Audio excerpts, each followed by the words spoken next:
Today's daf yomi is Gittin daf Nun Gimel Gittin 53. So we're going to start in the bottom of Nun Beis and Beis. And the Mishnah tells us Hametamei V'Hamedamea V'Amenasech. So Metame is somebody who takes his friend's truma, for example, and he makes it tamei. He ruins it. You can't eat truma. That's tamei. V'Hamedamea, Rashi says this refers to somebody who takes the truma of his friend who's a Kohen, and he mixes it with somebody else's food. And as a result, he loses the food. He destroys the food. I'm sorry, do you have a question? You want this in the kitchen? I thought you said that was yours. Okay, yeah, sure, that'd be helpful. Thank you. Yeah, thank you. So then, Vamadameh is somebody who takes somebody else's truma and he mixes it with other people's food, and now he's ruining the value of the food because now he has to sell that only to Kohanim because a non-Kohen can't eat it. Menasech, Rashi says, the Gemara is going to discuss what Menasech is, but Nisoch Yayin is wine that's prohibited to drink and it was used for idolatry. So if you do this b'shogeg, if you do this accidentally, you're patur. You don't have to pay the damages to somebody else. But b'mezid, but if you do it intentionally, then we're going to say that you're liable. B'mezid, we're going to say you're liable. So Itmar, so the Gemara says, Menasech, that if you, Itmar, we learned Menasech, that if you do the Yayin Nesach, Rav Amar, what does it mean to do Menasech? Rav said, hold on one second, let me just stop my texts from coming in.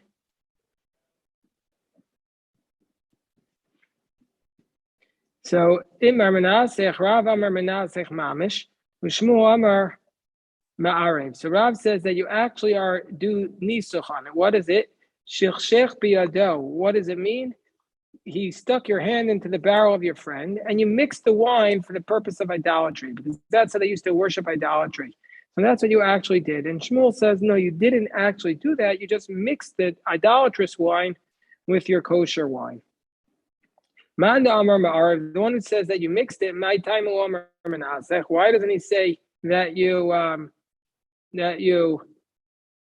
did the idolatrous? Amar Menasech Kimle B'Deramine, because it means if you actually stuck your hand in and mixed the wine, then you'd be liable for idolatry. And we have a principle of Kamle B'Deramine, that if you do two actions, we give you the more severe penalty. So we're not going to make you liable for the damages because you're liable for death, for idolatry. And so therefore, you would be exempt under those circumstances. The idach, whereas the other person who says, no, it's mixing the idolatrous wine with kosher wine, he says, Kedu Rabbi Yirmiyah. Damar Rabbi Yirmiyah, Mishas Hagbah Hudak Kana. And so therefore, from the time that he picks up the wine, he's going to be liable, and he's not going to be liable for the mixing until he acts of the idolatry, until he actually mixes the wine. So it's two separate actions, and so therefore he's already acquired it, but he's not liable for the idolatry until the time of the mixture of the wine. And so therefore, before he's liable for death, he's already liable for stealing the barrel of wine. And so therefore, he's not going to be exempt from the payment because they're two separate actions. Gemara says, according to the one who says that it's you actually did idolatry on the wine, my time why doesn't he like the approach of mixing the wine? Why doesn't he like that approach?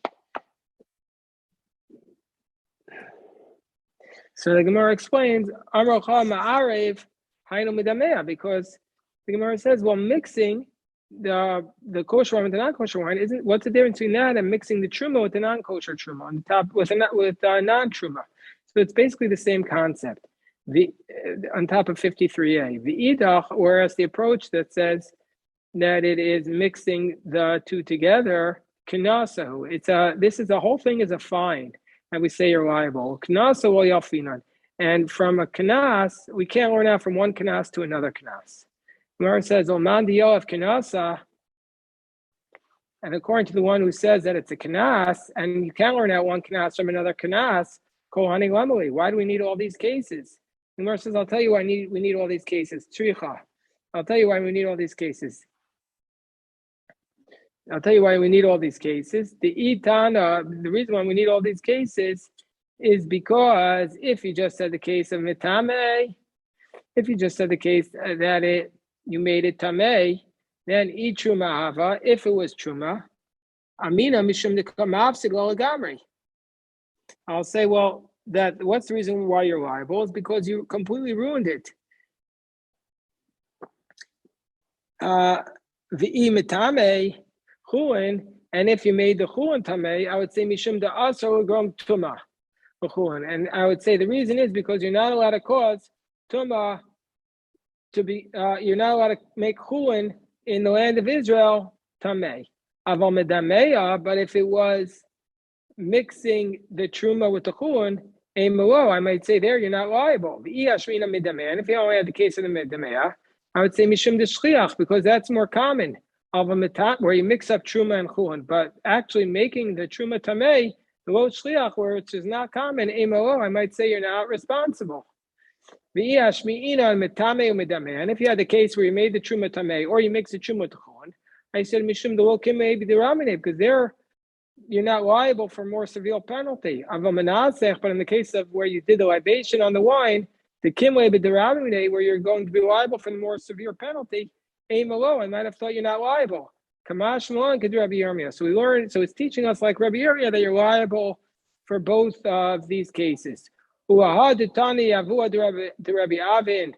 what about the following brayse that Rabbi Avin taught?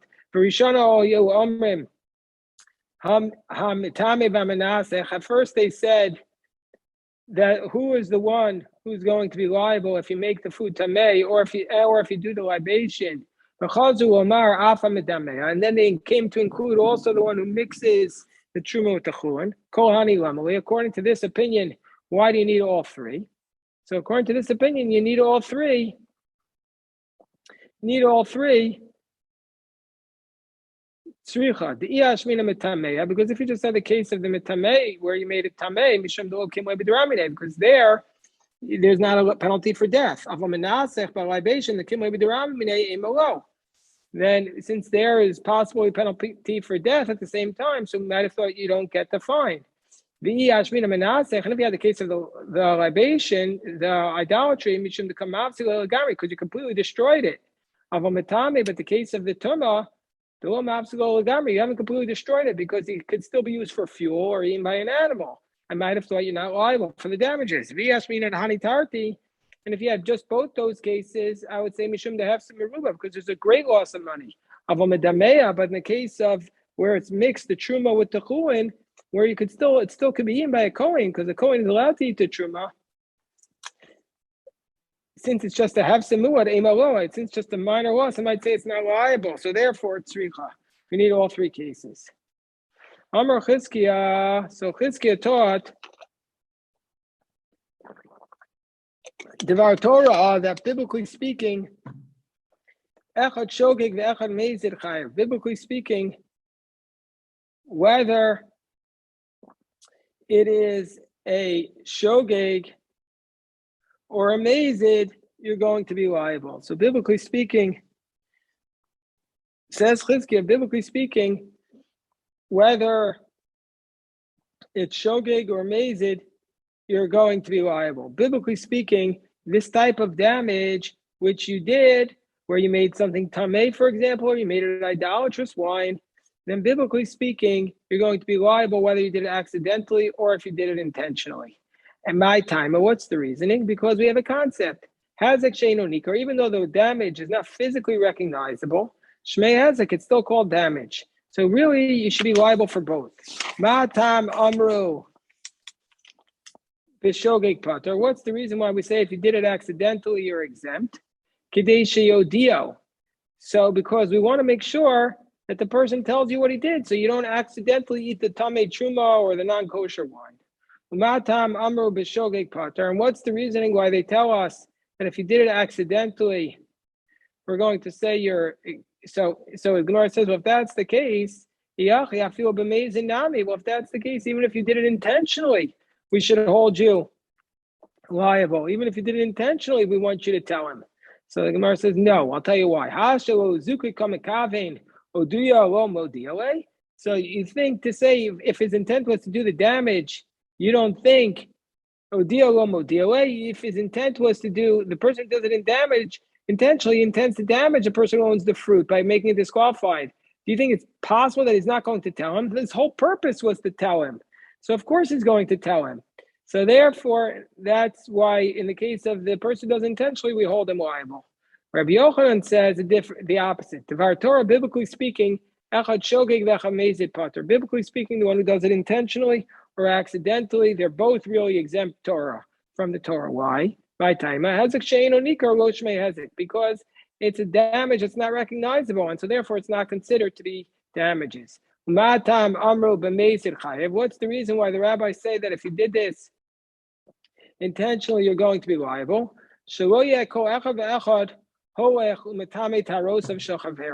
What's the reason why if you do this intentionally, you're going to be liable? Because we don't want every single person to go and say and make his friend's truma tamei, and he'll say patrani and say, "Ha, you can't get me. I'm exempt because you can't see the physical damage." So that's what Rabbi Yochanan says, and so therefore we make a penalty on the one who does it intentionally. So two approaches. One says that technically speaking, you should all be liable, and the other approach says technically speaking, you should all be exempt. So the Gemara says, Tanan.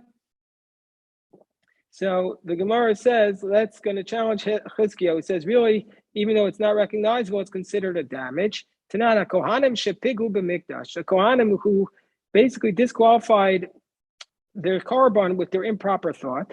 If they did it b'mezid, you're going to be chayavin. If you did it intentionally, you're liable. But Tani Allah, why? The only reason why you're liable is because we want to improve the world. And if you want to say, well, even when the damage is not recognizable, it's still damage. So why are you saying that you're liable because of tikkun olam? Hi shogugan peturin b'mnei tikkun olam. You should say that you should word it that if you do it accidentally, you're going to be exempt because of tikkun olam. Like Chizkiah says, that the whole purpose is that we want you to tell everybody that you did it so that they don't eat it. So the Gemara answers, that's actually the way we read that Mishnah. Mizidin chayovin, that if you do it intentionally, you're going to be liable. But if you do it accidentally, you're peturim tikkun olam, so that you can tell the person why you did it. Ma'asav Rabbi Elazar again is going to challenge Chizkiah, who says that hezek she'eino nikar is considered to be damages. Let's say you do work with the water of the red heifer, and thereby you disqualified it. You're not allowed to work with it. So if you do work with this water that you're intended to use for the red heifer, you disqualify it. Or if you did it with the red heifer itself, you did work, you disqualified it. We're going to say, Pater, you're exempt midinei adam l'chayiv b'dinei shemayim. You're exempt from man's laws, but you're liable for heaven's laws. And if you want to say that Chizkiah, that hezek she'eino nikar, shmei hezek, that damage that's not recognizable is considered damages. B'dinei adam nami l'chayiv. Then we're going to say, and as it relates to a human being, you should also be liable because hezek she'eino nikar is hezek. So Gemara says, "Who most of love, So Rebbe Lazar asked the question and he answered the question. He says, "What are we talking about here? We're talking about a case para shechnisa l'ravka amana shetinek v'tidosh." That he says, no, we're talking about a case where you brought the cow into the pen in order to nurse and also to thresh the crops, and because we're going to say he didn't do any action. How can you say he's liable? He brought it in to the pen to nurse, and so therefore, so the only reason why it's going to be disqualified there is because of his intent that he also intended for it to thresh. And so therefore, this is going to be a grama b'nezikin. This is going to be considered to be like an indirect damages, because we're not going to require you for damages based upon your intent. So that's what Rashi says. So it's a parashach nisa parashach nisa l'ravaka amana shetinak. So he brought the cow in with the intent to nurse, and he also had intent for it to thresh. So that's why it's considered to be like an indirect form of damages. So the Gemara says, and what about the water? And it was the water that he was using as weights. It was on a scale. So he wanted to know how to weigh it. And so he disqualifies the water, but he didn't do an actual action with his hands. So the Gemara says, we're on top of 53. But didn't we say that if you have this water for the red heifer that you put on a scale, and you put meat on the opposite scale, then you're going to be exempt because it was just his intent and he didn't do an action with their hands actually. So the Gemara says, it depends how you use the water. If you use the water by placing something into the water and then seeing how much water was displaced, that's considered actually using the water, and then you're going to be liable. But if you did it by the laws of heaven, but if you did it by putting on a scale and putting something opposite, then you're going to be completely exempt. So the Gemara says,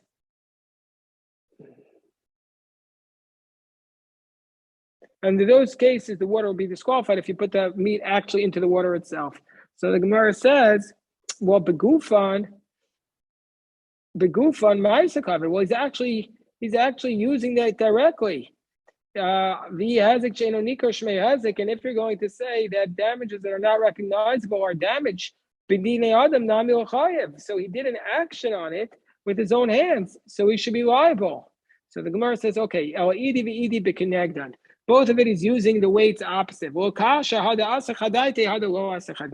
Depends whether he lost concentration over guarding it.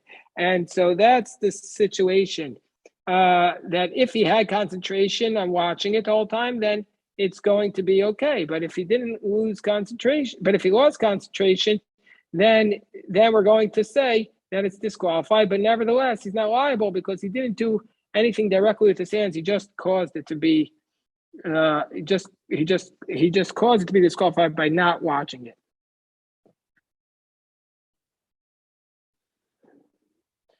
So.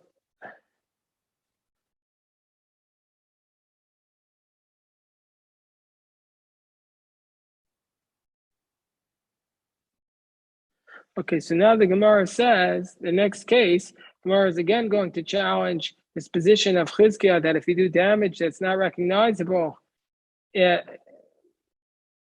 Gemara is going to prove, like Rabbi Yochanan, that damage that's not recognizable is not going to be considered hezek. So Masav Rav Papa says, let's say Gazom Natbeya, let's say you steal a coin from somebody else, Vinifsa, and then the king says, actually, this coin is no longer acceptable. Or Truma, where you steal Truma, Vinitmes, and let's say a sheretz fell on the Truma, made it Tameh. Or Chametz, we stole Chametz for Avar Pesach, and then Pesach came along, and the Chametz became unfit for use. Omerlo, you say to the person who stole it can return it. He could say, Areisha Chalafanecha. He's able to return it. V'amris, and so says the Gemara, if you want to say Hazek Sheino Nika or Shmei Hazek, if you want to say like Chizkiah, that you've considered that even though the damage is not recognizable, you've done damage. Hi, Gazlan, who? This guy's a robber. He stole his the moment he took it, he stole it, and so then he should be responsible to return it. So the Gemara says, "Memona ma'alya," and so therefore he should be liable. So Memona Ma'alya B'Shulmi should require to pay the full price back. Gemara says that's a good point to Yufta. That's indeed a refutation of Chizkiah.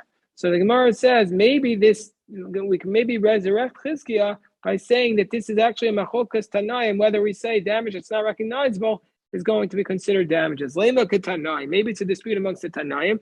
Hametamei v'hamedameya v'hamenasech. Somebody who makes something tamei, or somebody who mixes it together, or does libation. Echad shogeg v'chamezek chayev. You're going to be liable whether you did it accidentally or intentionally. That's the position of Rabbi Meir. Rabbi Yehuda says v'shogeg pater b'mezek chayev. Rabbi Yehuda says you're liable if you did it intentionally but not accidentally. So malav b'kamiflagi. What's the nature of the dispute? Tamar savar hezek sheinu nikar shmei hezek. And according to the first approach, he's going to say it's damages. What's the nature of the dispute? Maybe you're going to say that Rabbi Meir says hezek sheinu nikar shmei hezek like chitzkiah, and therefore he says you're liable beba mezeh be mishogeg umar savar lo shmei hezek. And so, whereas Rabbi Yehuda says it's not considered damages, and therefore you do it accidentally, you're exempt.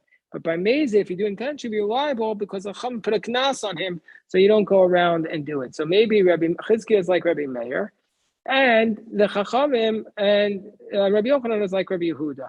Gemara says, no, Amar Rav Nachman Bar Yitzchak, no, the Kol Yama has like Sheino, Nikar Oshmei has like, no, both opinions. Rabbi Yochanan is like both opinions there, that it's not damages. And here, what's the case why Rabbi Meir says both are liable?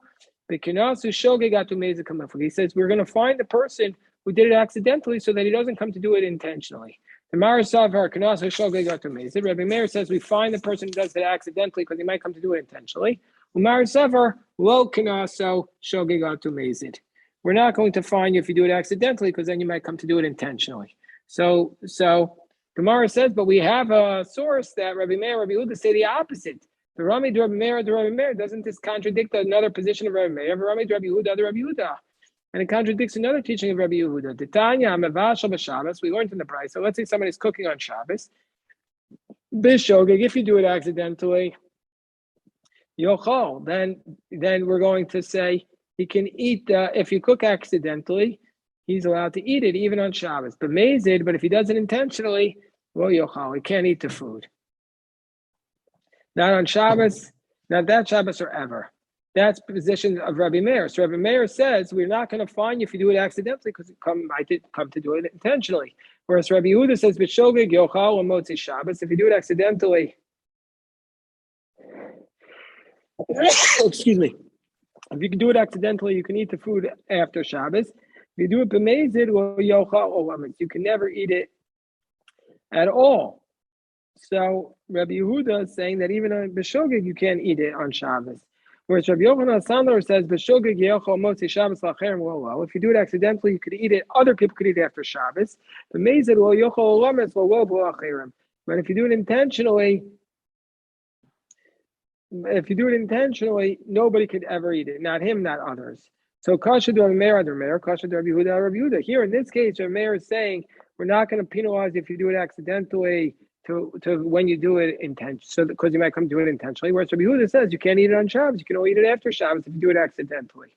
So the Gemara says, Rabbi Meir, Rabbi Meir, it's not contradictory. Kikanis b'drabanan. When does Rabbi Meir say you also penalize a person who does it accidentally? But it's rabbinic law, by the hezek she'eino nikar, which is just rabbinic law. Because the words of the rabbis need more strengthening than the words of the Torah. But the Araisa Lokanis, by cooking on Shabbos, it's a biblical law, so we don't need to penalize you. Whereas, so the Gemara says, V'amenasech the Araisahu v'kakanis. But this case of libation is a biblical law, and Rabbi Meir still says you're penalized. The Gemara says, yeah, that's only because Mishum Chumra that vodas kochavim kanasai. That's different because we're so upset that it's idolatry. Therefore, a mayor is going to penalize you even by biblical law. Gemara says, Rabbi Yehuda, lo kashya. The Gemara says, but Rabbi Yehuda is also not a contradiction. Why here does Rabbi Yehuda say you're penalized even by an accidental law? Ki lo kanes b'drabanan. Rabbi Yehuda says we don't penalize you by a rabbinic law, but by biblical law, we're going to penalize you. Gemara says, but by biblical law, about libation is a biblical law, and we're not going to penalize you if you do it accidentally. So the Gemara says, no,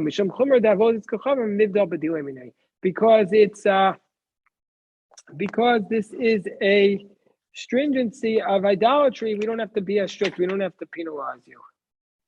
So the Gemara says, Rabbi Meir, we have another case where Rabbi Meir says that by a biblical law, we will penalize you. The Tanya Notea b'Shabbos b'Shogeg. Let's say you plant accidentally on Shabbos, you're allowed to keep it. But Mezid Ya'akor. But if you did it intentionally, you uprooted. Ubeshvius b'Meshogeg b'Mezid Ya'akor. The Rabbi says during the sabbatical year, you could uproot it. You have to uproot it even if you planted accidentally. Whereas Rabbi Yehuda says b'Shvius b'Shogeg Yikayim b'Mezid Ya'akor. If you did b'Shabbos b'Meshogeg b'Mezid Ya'akor. Rabbi Yehuda says that actually on the sabbatical year, whether you did it accidentally or intentionally, you uproot it.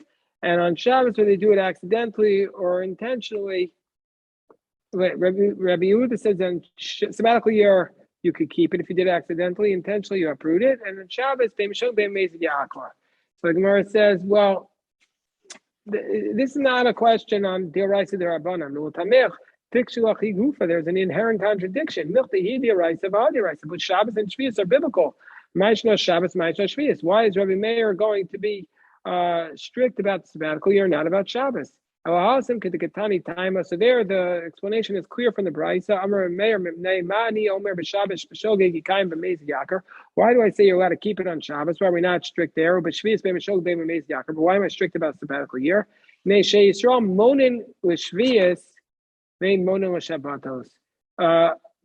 the Jewish people count the years of the sabbatical year. They need to know the number of years. And so therefore, if we're going to allow them to keep it, when they come to count, they're going to mess up the whole thing. And they're going to make a mistake, and they'll think that you're allowed to plant on the sabbatical year. But on Shabbos, we don't have this same concern. Or alternatively, there's no concern that Jewish people are going to violate the Shabbos, but there is a concern that they're going to violate the sabbatical year. So therefore, for this reason, we're stricter about the sabbatical year than about the Shabbos. My davar achar hachikamar. And this is what we mean. Zimnin, the mikol yom hachikamar Shabbos nami zimnin the mikol yom shloshim Shabbos.